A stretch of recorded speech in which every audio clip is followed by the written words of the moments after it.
فراکسیۆنی کۆمەڵی ئیسلامی لە پەرلەمانی کوردستان بەردەوامە لە گەیاندنی هاوکاری و خۆراک بەسەر ماڵە فەقیر و هەژار و کەم دەرامەتەکان لە شار و شارۆچکەکان بەبێ جیاوازی.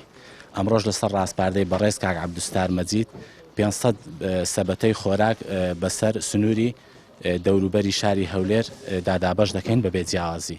ئێمە لە کاتی گەڕان و بەسەرکردنەوەکاندا و لە کاتی گەیاندنی خۆراک بە ماڵەکان دەبینین خەڵکانێکەن ژەمە خۆراکێک لە ماڵەکانیاندا شک نابن و خزمەتکردنی ئەم خەڵکە فەقیر و هەژارە بە ئەرکێکی ئەخلاقی و ئینسانی و ئاینی دەزانین. لە سەرەتای ڕاگەیاندنی ئەو کەمپەینەوە تا ئەمڕۆکە فراکسیۆنی کۆمەڵ 6,000 سەبەتە خۆراکی بەسەر شار و شارۆچکەکانی کوردستاندا بەبێ جیاوازی دابەش کردو بەسەر خەڵکی فەقیر و هەژار و کەم دەرامەت و نەخۆش. ئێمە وەکو خۆبەخشانی سنووری دەوروبەری هەولێر دەستخۆشی لە فراکسیۆنی کۆمەڵی ئیسلامی دەکەین بە تایبەتی کاک عەبدولستار مەجید کەەوە هاوکارمان بوو.